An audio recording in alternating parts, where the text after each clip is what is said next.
Hi, I'm Shan Wu with a Under Color of Law analysis on the upcoming State of the Union address by Trump.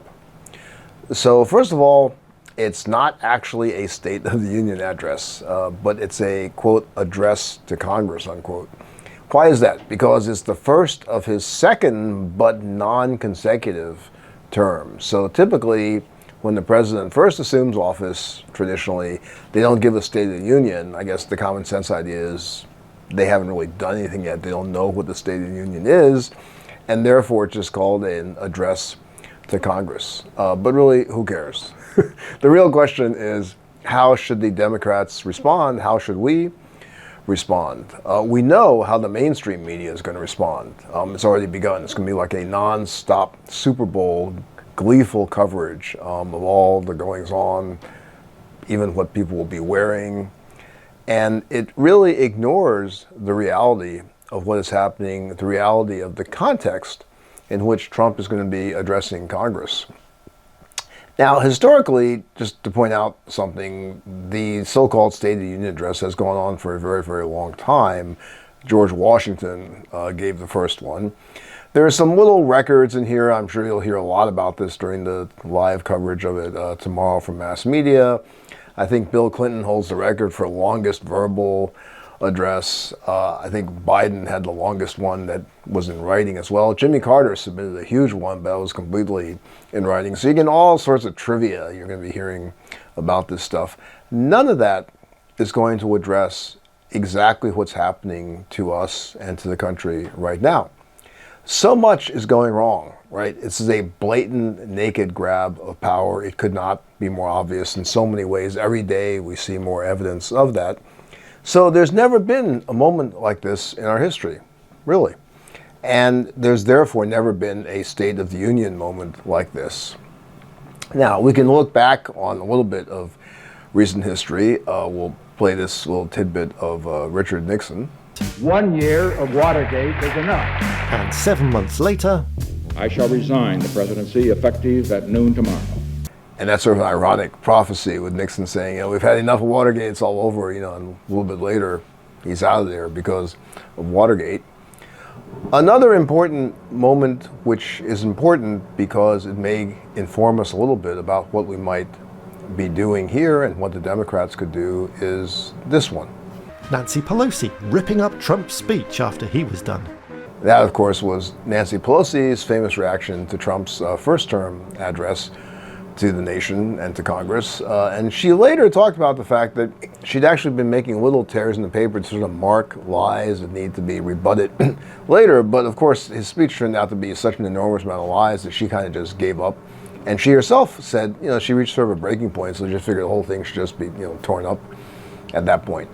Now, Pelosi, elder stateswoman, you may have your differences, I have my differences with what her approach was, but very masterful politician, very good messaging. And she has some very strong, disciplined advice, I think, to give to Democrats right now. She's still there. In particular, to Speaker Hakeem Jeffries, the minority speaker. And her example, and we'll put up a link to a piece about her guidance here. Her example is looking at past times when Republicans had controlled the House and the Senate and what kind of effect having a disciplined message from the Democrats did to them come the midterms. And I think we can certainly look to Jeffries to carry out a very disciplined approach. He's hardly sort of, wing it, fly by the seat of your pants kind of politician. Sometimes there's going to be criticism for not being maybe lively enough of a firebrand. But to the extent there's always value in having a good, solid focus, I think he'll be able to do that. He's also not sort of like a scattergun, meandering kind of approach leader. And I'm all for having a single focus strike, the way Pelosi's talking about. But I also think the times may call for a different reaction. So while it's important to be focused, and this is something generally true for all of us, there's so much going on that it's hard to keep up with it. It's hard to know what to address next. That's why I like hearing from you folks about, what counts for you folks, what's on your minds. But from the point of view of what can we do and what can the Democratic Party do, obviously you have to not become so diffuse in your reaction that you can't get any one thing done. It's just kind of overwhelming. So her guidance on that point is well taken. I think Jeffries will be good at executing that. And one thing that I think about a lot is what could those one or two things be? Now, I've read, as you probably have, that they plan to have people who are really victimized by a lot of what Trump is doing right now, and that's really good to have them, in the gallery as someone who has, let's say, lost their job, being affected by the loss of benefits. I think that's a very good thing to do. Past that, you have to think, how can they push for what kind of reaction to Trump do they want to portray during the speech itself? Do they want to sit there sort of stony-faced? Do they still want to applaud at certain moments? Frankly, I can't imagine there's anything he's going to say that could deserve any kind of applause or agreement with. And that does bring us to an important point, which is this is such an ahistorical situation. The blatant abuse of power is so bad right now that one does wonder, what can their reaction be? Now, I do agree with Pelosi. They should not be looking to disrupt the actual speech. I think in the past, when you've had some Republicans try to do something like that, they look really classless, and frankly, they just look sort of foolish. We can all remember this little clip. Advance liberty and justice. We need to secure our border and fix the immigration system.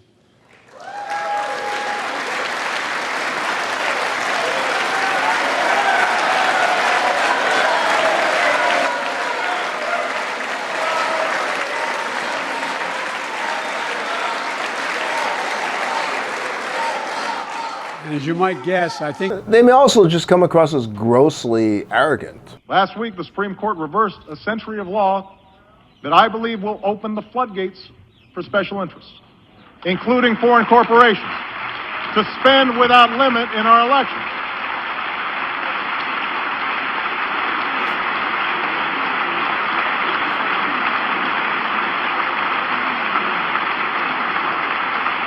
Exhibit 1 on gross arrogance.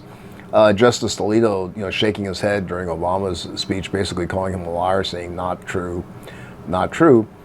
That doesn't really do much. It looks childish, it looks low class, and you're not respecting the kind of dignity of the institution, not the dignity of the president speaking, Trump.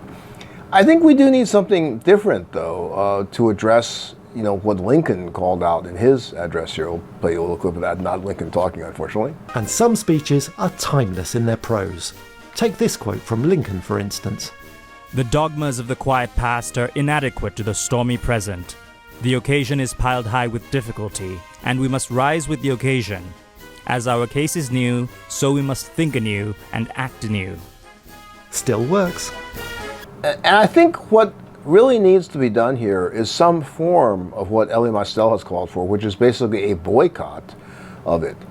There's no requirement that congressional members show up for this, just like there's no requirement that the justices show up. I think Alito no longer comes to this because he probably can't stand listening to things, or he wants to laugh or smile, jump up and down when Trump's speaking. He just doesn't show up, which I think is fine. There's no requirement. The Constitution itself just vaguely talks about the president should address Congress on the state of things from time to time. So there's no particular requirement, no specifics about it. And for the members of Congress, it's not like they can't just watch it later on YouTube or read about it. And they could show the country they won't be a part of this. They won't be a part of doing the norm, making it seem as though, yeah, it's the president, he's addressing Congress like a normal situation when it's not. They won't have to stand when he comes in, which is the polite thing to do, again, for the office of the president. But why should they be standing for this man who really just wants to be a dictator? They won't have to clap, for the president, and they just have a bare bones presence. I mean, you need someone in the gallery with the witnesses. They have to deliver the opposition speech, although I guess you don't have to be in the chambers to do that. So I think that would be a very good message to send. Maybe have a bare bones presence there. I don't think they should all come in and just walk out. I think that's, again, a little bit of a grandstanding kind of thing. I think they should just not be there to show we are not a part of this abuse of government. We're not a part of this. We're part of the government. Okay, we'll talk about his speech later. We'll do the opposition viewpoint. We're going to legislate against it. I think the speech afterwards, the opposition should be very, very focused, not just a scattergun approach like we were discussing before. But I don't think they should be there. Let Trump make what he wants of that. Oh, these people are afraid to be here, whatever, But there's a big chunk that wouldn't be there, and I think that would be great. Will they do that? We shall see. Now, one thing just to leave you with here is some of you may remember there's this great TV series called Designated Survivor, big favorite of mine. Kiefer Sutherland played the Secretary of HUD, Housing and Urban Development, who ascends to presidency because everybody else got wiped out. He was the designated survivor. Now, questionable whether HUD itself is going to survive under Doge, but that was a very fun series and something to think about here, because what is the designated survivor? You all know that they usually pick a cabinet member who is not going to attend in case something horrific and everybody gets wiped out during the speech. That person's still around to keep the government going. That's not really the whole who takes over in the 25th Amendment thing. Is just this thing that has developed as the designated survivor, and it's always kept under wraps. Obviously, they want to keep it secret who's going to do it. You won't know kind of till the last minute before the actual speech. So as this headline points out, who Trump has to have one too, and who will he pick? It's closely guarded secret. Well, I think it's probably a no-brainer in this case who the designated survivor is going to be. Right, y'all guessed that. Who cares? He's not officially a cabinet level secretary. He's really running the country at the moment. So, he ought to be the designated survivor. For us as a country, the question is, who's our designated survivor? How are we going to survive this horrific situation that we're in? And the way to survive it is be disciplined, be focused, be hopeful, and don't agree to any of the norms. Don't let mass media, don't let our representatives forget there's nothing normal about this, and we just keep reminding them about that at every possible moment. All right, I will talk to you soon. Thanks again for the comments. Let me hear from you on Blue Sky, and have a good evening. In collaboration with the Midas Touch Network, we just launched the Legal AF YouTube channel. Help us build this pro-democracy channel where I'll be curating the top stories at the intersection of law and politics. Go to YouTube now and free subscribe at Legal AF MTN. That's at Legal AF MTN.